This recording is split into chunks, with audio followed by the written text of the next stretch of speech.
अज्ञानतिम्रान्धस्य ज्ञानाञ्जनशलाकया चक्षुरुन्मीलितं येन तस्मै सद्गुरुवे नमः। शान्तं शान्तकुबोधदलनं चैतन्यरूपं परं सत्यं शीलविचारसारसहितं भक्तेकलव्यं गुरुम्। मिथ्यावादविहीनजनकं सत्ये सदा तिष्ठितं तं लीलाघृतविग्रहं यतिवरं वन्दे कबीरं परं, वन्दे कबीरं परम्। अहं शुद्धचैतन्य ज्ञानं स्वरूपम् अजरम् अमरहम् अखण्डम् अनूपम्। नवाशीष अपना तुझे करूं बंदगी धीर, पारख में रमते रहे श्यामल सत्य कबीर।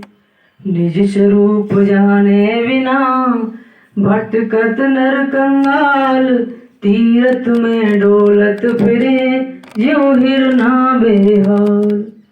आया है सो जाएगा राजा रंक फकीर, एक सिंहासन चढ़ चले एक बंधे जाए जंजीर। बोलिए श्री सद्गुरुदेव की।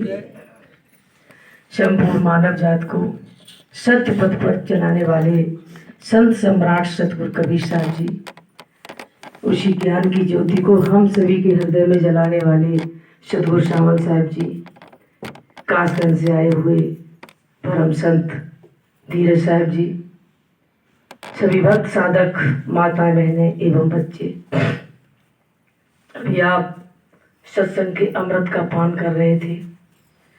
जो यहाँ पर हमारे न रहने पर भी यहाँ के भक्त सुचारू रूप से प्रत्येक रविवार को सत्संग का कार्यक्रम चलाते रहते हैं।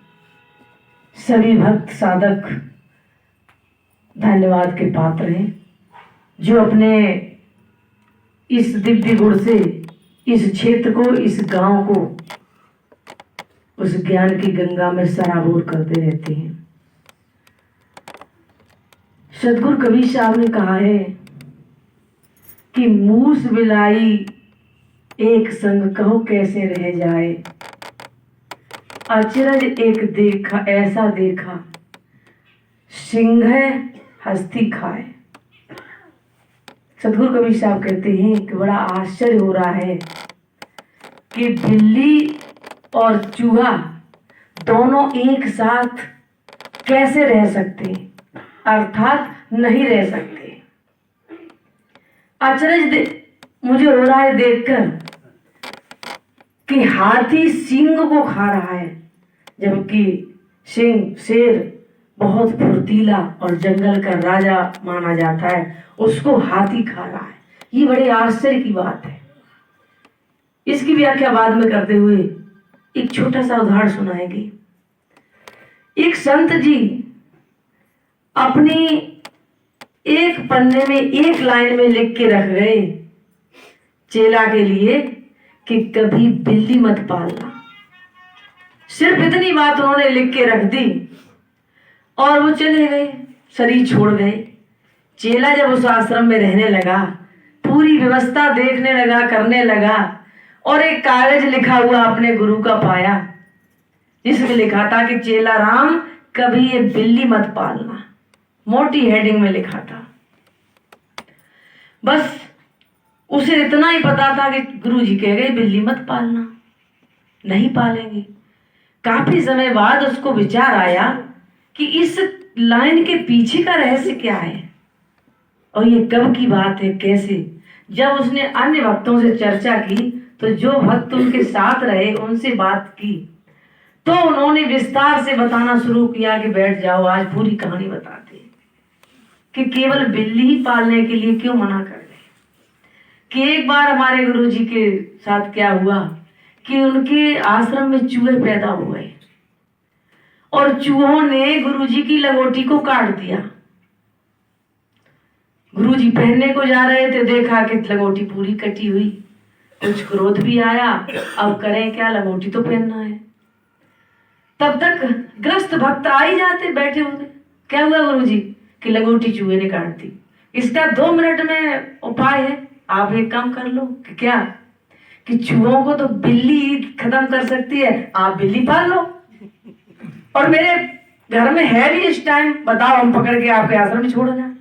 गुरुजी को बात समझ में आ गई कि भाई गृहस्थों के साथ रहते रहते कभी कभी माननी पड़ती। और चेला भी तुरंत गया घर से और बिल्ली ले आया, कमरे में छोड़ दी कि अब ये तो बस चूहों को खत्म कर देगी, आपकी लंगोटी आज के बाद अब नहीं काटी जाएगी। अब बिल्ली कमरे में छोड़ दी।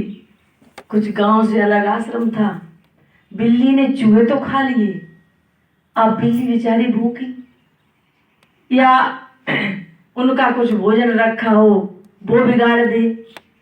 तब तक दूसरा चेला आ गया, उसने कहा कि भाई बिल्ली के लिए तो कहीं दूध की व्यवस्था करनी पड़ेगी, कि दूध कहाँ से आए, कौन रोज देगा, कि गाय पाल लो आप। मान गए कि भाई बिल्ली के लिए, और बिल्ली को भगाते हैं, चूहे फिर हो जाएंगे, हमारी लंगोटी फिर काटेंगे। उन्होंने गाय पाल ली। अब गाय के लिए बरसीम भी चाहिए और भूस इत्यादि भी चाहिए। कह दिया कि मेरा एक टुकड़ा एक पड़ा है, आप चाहो तो उसमें कुछ बरसीम इत्यादि बोलो। अब जब गाय पाली बिल्ली के लिए, बिल्ली पाली चूहे के लिए, अब गाय के लिए उन्होंने एक टुकड़े खेत में भी निर्वाही इत्यादि करके उसमें बरसीम या जो भी घास फूस पैदा किया। और जब अब काम की बात आई कि हम भजन करें कि बरसीम काट के लाएं कि सानी लगाएं कि क्या करें, कोई गांव में बुजुर्ग एक महिला रहती थी। गांव के लोगों ने कहा ऐसा करो कि आप वहीं चली जाओ, आश्रम पे कुछ काम करते रहना और गाय का दूध इत्यादि खाते रहना, गुरुजी का भी काम चलता रहेगा। उस महिला को भी लाके कर दिया और वो काम इत्यादि करे। धीरे धीरे जब देखा संत ने कि हम तो इन चीजों में फंसते ही चले जा रहे हैं, तब अपने ही किए हुए कर्म पर पीछे गए तो उन्हें बस वही नजर आई कि बिल्ली मत पालना। बिल्ली के पालते ही, चूहे तो चलो स्वतः हो गए, पालते ही उन्हें कितना झंझट लग गया। लेकिन संत थे, कुछ एक झटके में ही उन सब चीजों को हटा दिया। जैसे ही बोध हुआ कि हम तो इसमें फंसते चले जा रहे हैं, सब छोड़ दिया, हटा दिया और वो लाइन लिख के रख गए कि बिल्ली मत पालना। और बिल्ली नहीं पालते तो इतना झंझट में नहीं पड़ते कि गाय रखें, फिर गाय के करने के लिए किसी को रखें, फिर रोटी बनाए या उसका दूध संभाले या क्या क्या करे, फिर उस माया में।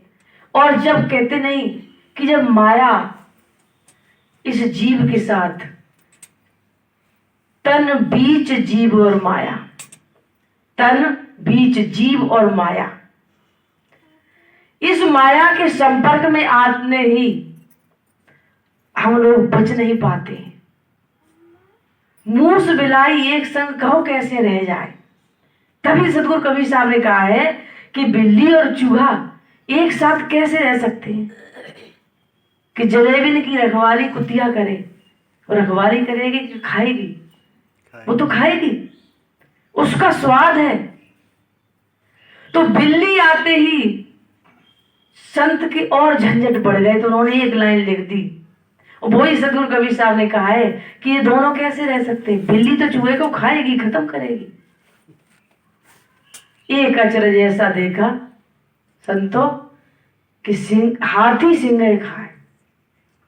हाथी रूपी माया मन जीव रूपी सिंह को एक तरह से जन्म जन्म भटकाती है। हमारा जीव सिंह के समान है।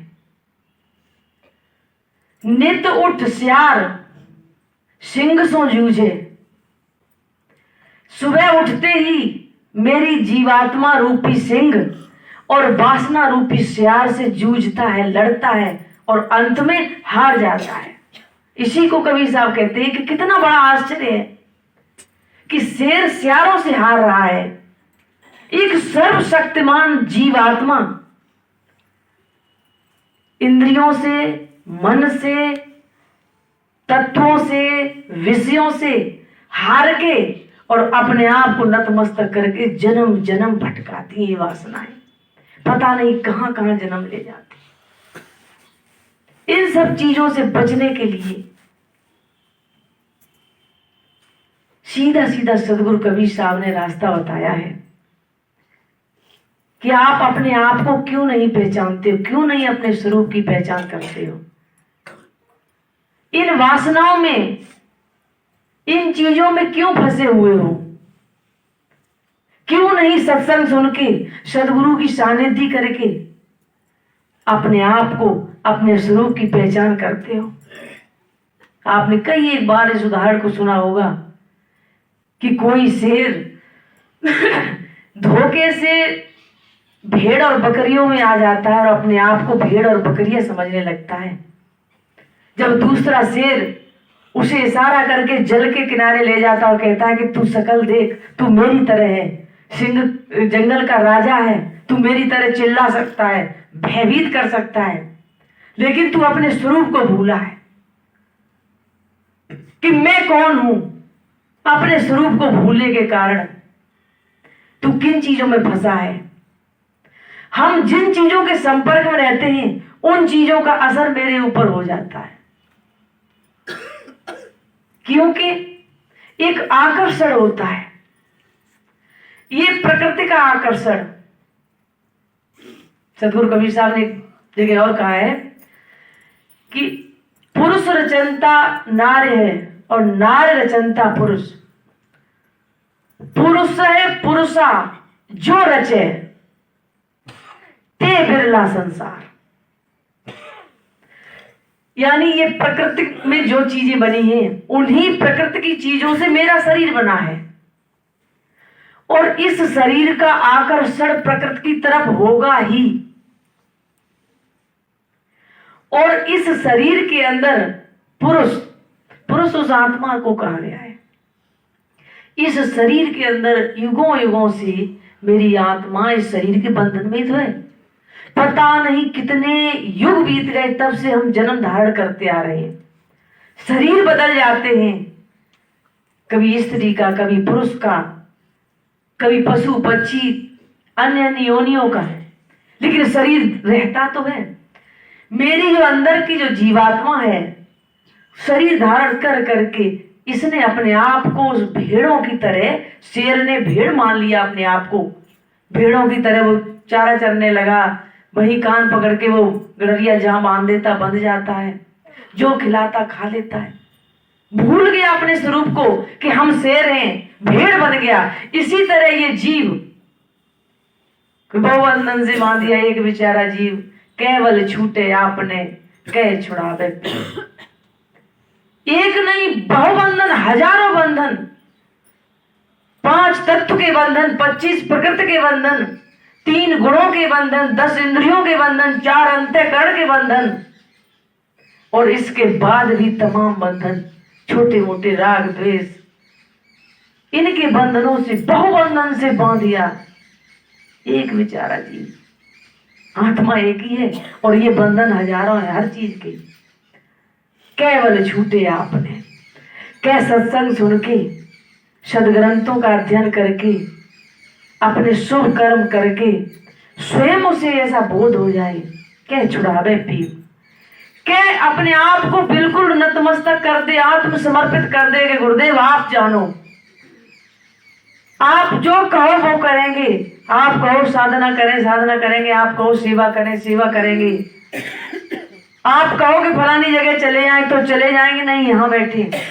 बिल्कुल सरेंडर कर देना अपने आप को, क्या छुड़ावे पीप।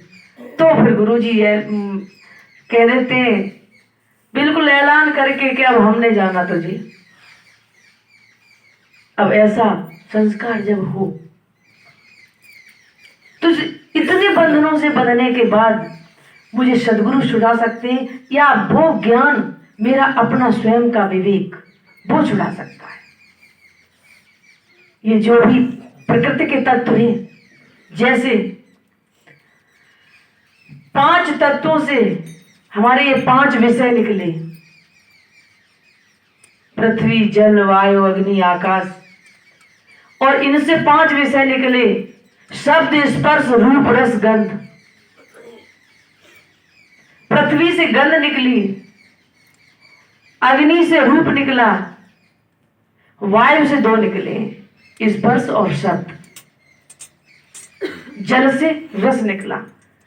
आकाश तत्व तो खाली है, वो नाम लेने के लिए। आकाश तत्व के बगैर कोई जगह नहीं है कि जिसमें आकाश तत्व न हो, और उसका कोई विशेष कहने वाला कोई रोल नहीं है। जो जगह खाली है, वो खाली हर जगह, आपके शरीर में, नसों में जो खालीपन है वही आकाश है। तो इन 5 विषय 5 तत्व से निकले हैं, इसीलिए मेरा विषयों का आकर्षण इन 5 तत्वों की तरफ रहता है। शब्द सुनने का, और शब्द कान सुनते हैं, और शब्द की उत्पत्ति कहां से हुई है? वायु से, और वायु जड़ है। तभी हमारे गुरुदेव ने एक भजन में लिखा है कि एक मास्टर एक दूसरे का कटगिनना सिखाता है कि आ के ऊपर है बच्चे, ऐसे ऐसे कलम चला तो आ बनाना सीख जाएगा। लेकिन वही बच्चा इंटर या बीए में आ के ऊपर ही आ बनाता है तो मास्टर खींच के तमाचा देता है, किस स्कूल का पढ़ा हुआ है, तो अभी तक आप पकड़े हुए हैं नीचे वाला, अब इसको छोड़ दे। अब वो बच्चा कहता कि आके कटकन्ना के बगैर हम कैसे पढ़ सकते हैं? मास्टर कहता ठीक है, एक और दूसरे के क्लास में इसकी जरूरत थी, लेकिन अब नहीं, अब इसको छोड़ दे। अब भी तू पकड़े रहेगा तो तू जितना मूर्ख कौन है? तू कब तक इन शब्द को पकड़े रहेगा, कब तक प्रकाश को पकड़े रहेगा? ये तो शुरुआत में जब तुझे लाया गया था इस क्षेत्र में, तब तुझे बहाना बना दिया गया था कि चल तू ये शब्द सुन। शब्द की उत्पत्ति वायु से है, और वायु जड़ है, 5 तत्व में है। 5 तत्व का पुतला वगैरह उस चेतन के मुर्दा उसे कहते हैं। चेतन आता है तब वो क्रियान्वित होता है। जड़ जिसको अपना बोध है ना दूसरे का बोध है, वो जड़ है, और चेतन जिसको अपना भी बोध है और दूसरे का बोध है, वो चेतन है। प्रकृति और पुरुष इसी को कहते हैं। अब इन चीजों में हम कब तक फंसे रहेंगे? गुरुदेव ने साहब कहा है कि अनद नाग बिनस जाए बंदे, होद बंद झनकारी। तुम शब्द को ही जो सब कुछ मानते हो, बीजक उठा के देखो, साहब कहा है कि मैं तो बूझू पंडिता, शब्द बड़ा के जीव। उसको सुनने वाला बड़ा है कि वो शब्द बड़ा है। जैसे हम कहते हैं कि मैंने आज साधना में अनहद सुनी, 2 चीजें हो गई, मैंने अनहद सुनी, मैंने शब्द सुना। अब बताइए कि वो शब्द बड़ा हुआ कि मैं बड़ा हुआ? मैंने शब्द सुना, मैंने प्रकाश देखा। आज साधना में मैं आज 1 घंटे प्रकाश ही देखता रहा, मैं और प्रकाश देखता रहा, तो मैं बड़ा हुआ कि नहीं? आज मैंने 3 सेकंड के लिए या 50 सेकंड के लिए अपनी श्वास को रोक लिया। लोग कहते कि श्वास ही ईश्वर है। मैंने अपनी श्वास को रोका, 2 चीजें हो गई कि नहीं? मैं और श्वास, मैंने श्वास को रोका, मेरी सांस नाभि से उठी, त्रिकुटी तक गई, अन्य अन्य चक्रों का भेदन किया, हम शून्य में पहुंचे। 2 बातें हो गई। बड़ी समझने की बात है कि मैं वो बड़ा हूं, और उसी मैं को कहा है कबीर साहब ने कि शब्द बड़ा के जीव, वो मैं कहा है जीव के लिए, वो जीव बड़ा है, चेतन आत्मा बड़ी है। वो पूरे शरीर पर, पूरी जड़ तत्वों पर उसकी सत्ता सर्वोपर है, सर्वशक्तिशाली है वो आत्मा। और साधना में उसी आत्मा में स्वरूप स्थिर होना है। शब्द ये मेरे ही तत्वों का अंदर एक्सीडेंट है। अनहद शब्द जो उठता है मेरे ही शरीर में जो तत्वों का एक्सीडेंट है उसका शब्द है। जब हम एकाग्रचित होकर जितने ही शांत होते हैं तो मुझे शब्द सुनाई देता है। कोई बुरी बात नहीं है, आप एकाएक ही साधना करने बैठते हो, शब्द सुनना चाहिए और शब्द सुनने से आप और स्थिर होंगे। लेकिन शब्द में ही फंसे रहे तो अभी कच्चे हो, अधूरे हो।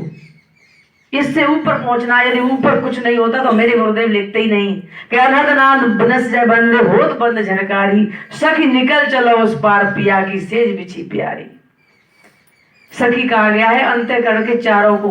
अंतःकरण में जो चार चीजें से बनी है, मन बुद्धि चित्त अहंकार, तो चार जैसे सहेलियां बैठती हैं उन्हीं को सखी कहते, एक को नहीं। सखी निकल चलो, गुरुजी कह रहे हैं हे सखियों, हे मन बुद्धि चित्त अहंकार चारों, यहां से हटके उस जगह चलो। कहां से? जहां से तुम्हारी उत्पत्ति हुई है। पिया, पिया उस आत्मा को कहा गया है। पिया की सेज बिछी प्यारी। अब वो कहाँ बिछी है, उसमें अलग अलग मत हैं। गीता में जैसे कहा है सर्वभूता नाम हृदय तिष्ठते, कि वो आत्मा सभी प्राणियों के हृदय में निवास करती है। मंसूर में या किसी अन्य उसमें शतलोक बता दिया, सहस्त्र कमल जहां चोटी रखाते हैं। किसी ने उसको त्रिकुटी में संकेत कर दिया, किसी ने नाभि में, किसी ने अग्नि चक्र पर। ये पॉइंट है, जैसे चौराहे होते हैं वहां से कई एक जगह के लिए रास्ताएं जाती हैं। इन पे नसों और नाड़ियों का जुड़ाव है। ये पॉइंट भी महत्वपूर्ण है। लेकिन वो आत्मा संपूर्ण शरीर को प्रकाशित करती है और उसके लिए कभी भी किसी भी जगह किसी भी पॉइंट पे आप अपने आप में स्थिर हो जाइए। और इसी को कवि साहब ने और कहा है कि सार शब्द निर्णय का नामा, जा से जीव का होए सब कामा। निर्णय कहा गया है कि जिस दिन आपकी बुद्धि मन चित्त सब कुछ ये निर्णय कर लेगा, मेरे कहने से नहीं कि रामदास ने कह दिया और हम मान ले के आत्मा बड़ी है। जिस दिन तुम स्वयं निर्णय कर लोगे, तुलसीदास का इस दोहा को बहुत बार पढ़ते चौपाई को, और बहुत ही हमारे हृदय में बसी हुई है कि गो गोचर जहां लग मन जाई, तहां लग माया जाना भाई। अनहद सुनते हैं हम, ये मेरे मन की कल्पना है। और उन्होंने क्या कहा है, गो गोचर जहां लग मन जाई। यदि मन भी कल्पना करता है आनंद सुनने की, प्रकाश देखने की, सो सब माया जाना भाई। वो सब माया है। माया मतलब प्रकृति है, जड़ है, नाशवान है, परिवर्तनशील है, और इससे परे में मेरी आत्मा है। तो इन चीजों को जब तक हम उसमें निर्णय नहीं करेंगे, सार शब्द निर्णय का नामा। सार है क्या? अभी 50 पुस्तकों का बंडल यहां रख दिया जाए, उसको हम क्या ढेर कहते हैं। कोई कहेगा कि ढेर में से एक पुस्तक निकाल लाओ, दूसरा एक ना समझ गए इसमें ढेर नाम की पुस्तक कौन सी है। उसने कहा कि एक समूह को ढेर कहा गया है। उनको अलग अलग बिखेर तो 10 पुस्तकों को, ढेर खत्म हो जाएगा, फिर तो हम कहेंगे फलानी पुस्तक उठा लो। सार शब्द कोई शब्द नहीं है जिसे हम सुना जाए, वो तो अनहद है। सार सार सार निकाल सार सार, मत मत के वाणियों को निकाल सार सार लो, बस हो गया भजन। सार निकाल लिया। सार क्या निकाल लिया? सार जब साधना करोगे तब सार निकलेगा कि हम अपने ध्यान में मेरा मन कहां स्थिर हुआ और उस मन ने क्या निर्णय किया कि सार क्या है। चलते जाओ चलते जाओ, आपको इंद्रियां मिलेंगी, इंद्रियों के विषय मिलेंगे, 5 तत्व मिलेगा, उसकी 25 प्रकृतियां मिलेंगी, 4 अंतःकरण के अवयव मिलेंगे, शब्द स्पर्श रूप रस। और इन सब से निर्णय करते करते, जैसे हमने जो निर्णय किया कि मैं तो पूज पंडिता शब्द बढ़ा के जीव, निर्णय कर लिया। कबीर साहब की बात सुनाई, गुरुदेव ने कहा कि निकल के अलग चलो, अनंत बंद हो जाएगी। अनमुन का जब धागा टूटे काल बजावे ताली। तुम प्रकाश देखते हो, कब तक देखोगे? और देख भी रहे हो तो प्रकाश अग्नि तत्व का अंश है और अग्नि तत्व जड़ है, और आप बराबर हमेशा प्रकाश नहीं देख सकते हो। और देखने वाला उसका भी अनुभव करने वाला मन है, और जब तक मन है तब तक माया है। इस मन को शांत करना है या निर्विचार करना है। अंतिम संकेत आपको यही करते हैं कि जब तक मेरी साधना निर्विचार नहीं हुई है, ऐसा मत करना कि साधना छोड़ देना, कि निर्विचार नहीं हुई अब क्या साधना बंद कर दें। ठीक है, आपकी जो स्थिति है, अभी आप नए साधक हो, प्रकाश देख रहे हो, शब्द सुन रहे हो इत्यादि, आप आसन लगा रहे हो, ठीक है, करो, कुछ तो करो। लेकिन मेरी बात सुन के ये लक्ष्य बना लेना कि मेरा अंतिम लक्ष्य यहां तक नहीं है और आगे बढ़ना है। और जिस दिन आप निर्विचार हो जाओगे कि क्षण एक ध्यान विदेह समाई, ताकि महिमा बरड़े न जाई। नाम विदे और ध्यान विदेहा, तब लखि पावे मिट संदेह। नाम विदे और ध्यान विदेहा, सदगुरु के द्वारा बताया हुआ वो नाम भी विदेह हो। वो विदेह नाम क्या है? सीधे शब्दों में घुमा फिरा के हम नहीं, मुझे कहना आता है, वो आत्मा ही विदेह है। आत्मा इस शरीर से अलग है, परे है, और उस आत्मा का नाम जो सदगुरु बता दे कि उसका ध्यान कर, कि नाम विदेह और ध्यान विदेहा। नाम बता दिया कि आत्मा विदेह है, और साधक भी वही विदेह ध्यान करता है, अपने शरीर से अलग होके अपनी आत्म स्वरूप स्थिति में पहुंचता है। तब लग पावे मिटे संदेह। तब ऐसा ध्यान करने वाले का सभी संपूर्ण तरह का संशय और भ्रम मिट जाता है।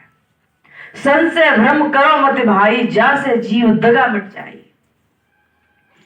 जब तक आपके अंदर जरा सा भी संशय है अपने ज्ञान के प्रति, सदगुरु के प्रति, ध्यान के प्रति, और भ्रम है, तब तक टिक लग नहीं सकती। भ्रम है, उसको निकालो, सदगुरु से निकालो, संतों से निकालो। और संतों से ऐसे नहीं कि जैसे हम अकड़ के आते हैं और कहते हैं महाराज जी दीक्षा दे दो हमें जल्दी जल्दी। ऐसे बहुत लोग कहते हैं। एक हमारे यहाँ भी एक आए थे, विनायकपुर के थे, आए और गेट पे ऐसे थोड़े से झाँक के देखा कि गुरुजी हैं। हमने कहा हाँ। तो हम बाजार जा रहे थे और हम सोची कि दीक्षा ले तो भाई चले जाए, दे दे महाराज। गुरुजी ने हंसी में कह दिया कि बेटा कुछ झूला फूला लाए। और ये गजब हो गया, पहला तो हम लाए ही नहीं आज। ऐसा करे महाराज कल भोरा ले आए। तो सच बता रहे, बिल्कुल सत्य बात बता रहे। तो गुरुजी हंसी में कह हाँ ठीक है, भोरा इत्यादि ले आना तो हम तब दे देंगे। बड़ा अकड़े हुए, गेट के अंदर भी नहीं गए, बंदगी इत्यादि करना तो बहुत दूर की बात है। अब बताइए, जब तक ये तुम्हें संशय या भ्रम है तो नतमस्तक होकर उनके चरणों में बैठ जाओ और जिज्ञासा प्रकट करो। ठीक है, हो सकता है हर संत हर किसी को संतुष्ट नहीं कर सकता है। बाजार में दुकानें बहुत होती हैं और एक जैसे ही का एक के पास सामान होता है, फिर भी न मालूम हम किसकी दुकान से कौन सा सामान लेते। किस संत की बात मेरे अंदर चुभती है, किस संत की बात मेरी समझ में आती है, किस संत की बात से मेरे हृदय के अंदर जो पर्दा पड़ा था वो एक झटके में दूर हो गया। ये अलग अलग हो सकता है। जब तक संशय और भ्रम आपका दूर न हो तब तक बराबर संतों का संग करते रहिए। और जिस दिन दूर हो जाए और जिस दिन हो जाता है उस दिन संपूर्ण संसार एक जैसा लगने लगता है। कैसा? इसी को कवि साहब ने कहा है कि पोथी पढ़ पढ़ जग मुआ, पंडित भयानक होय, 2.5 अक्षर प्रेम के पढ़े सो पंडित हो। क्या कहा है कि पुरुष रचनते नारे, नार रचनते पुरुष। पुरुष है पुरुषा जो रचे, ते बिरला संसार।